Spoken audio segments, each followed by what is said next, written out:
So teams in this current postseason format, since it went to 3 teams, there have been a combined 8 teams that have had first-round byes over these past 2 years. Those teams are a combined 3 and 5 in the divisional series. 2 have reached the championship series. 1 won the World Series. The stinking vampire Astros did it in 2022. And we all remember that one, right? Yeah. So it's 3 and 5. It is what it is. That's the reality of the situation. Teams with a first round bye in 2022, 2023 averaged 3.6 runs per game in the postseason compared to the 3.8 runs per game of all postseason teams. Though it is, of course, a lot more difficult to score in the postseason. Not a huge variation there, but the reality is it does affect these teams. Dave Dombrowski has been up close and personal to it in the past. His Tigers had a 6-day layoff between the 2006 ALCS and the World Series. They also had a 5-day layoff between the 2012 ALCS and World Series. They lost both of them. So it is very much on the mind of the Phillies, and there's nothing you can do except hope the bats come out hot and fingers crossed. Yeah, the reality is it doesn't matter. Like I said, your regular season, getting a first-round bye, or even being a 100-win team. This is the first time in a decade that there was not a single team across Major League Baseball that had over 100 wins. Yeah, and that in itself is crazy because you think of that as a milestone and a number to hit. Well, only 5 teams that won at least 100 regular season games. 5 teams that won at least 100 regular season games failed to advance. And there have been a lot of teams that have been knocked out. Those division winners, all of them, it was a total 3 for 15 aggregate in their best of 5 series. It hasn't been good for teams that have the first round bye, but it also hasn't been good for teams that are over 100 wins. So I know a lot of these goals and things that we all wanted for the Phillies to achieve. The reality is they're under 100 wins, but you get a first round bye. That's not enough. This is actually where the real work begins because we do know baseball is so much about the rhythm and the routine. You're going to have a week without it.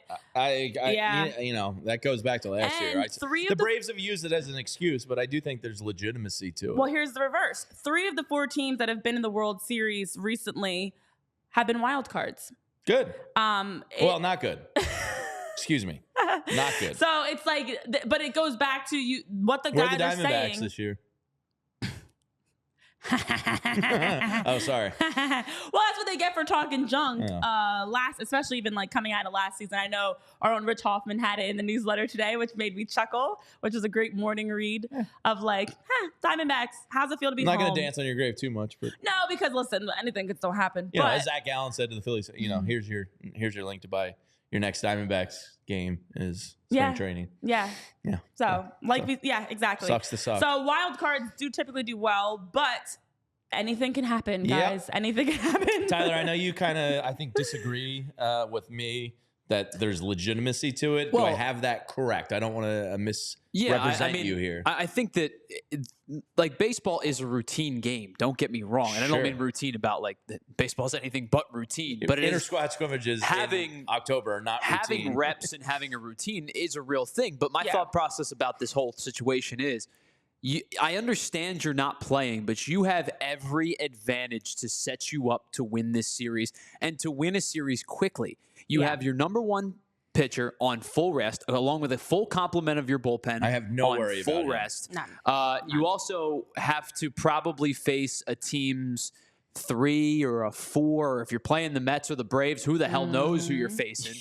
Because they've used everybody in the last 2 games just to get in. His arm might fall off by Saturday. So I understand there's the rest versus rust conversation, but when you are a rested home, got your ace, got your full complement of bullpen.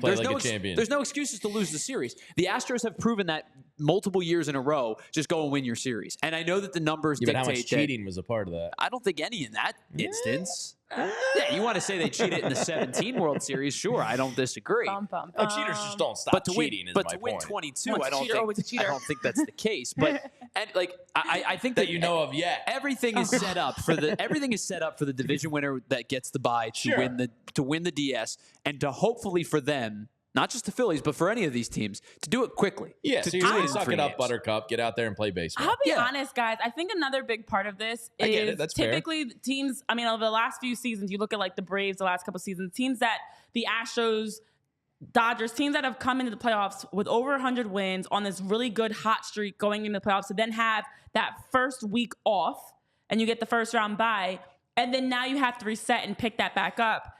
I actually feel like, to be honest, had the Phillies first half of the season, if like they flip-flopped and had the barely 500 record they've had since July 1st in the first half of the season and the superhuman second half, I actually think I'd be more concerned about this week off.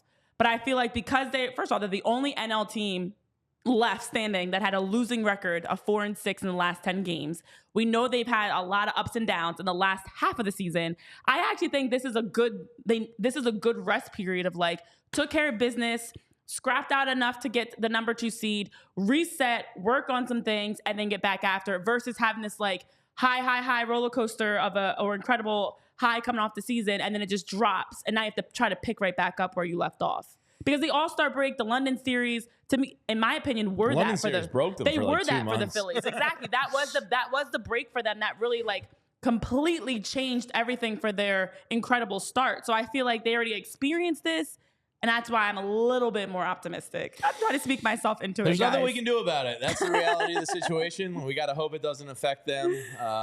But you know, it's something you've done for 6 consecutive months every day, and now you got to take 5 days off and resume right back up at it, and we'll see how they do.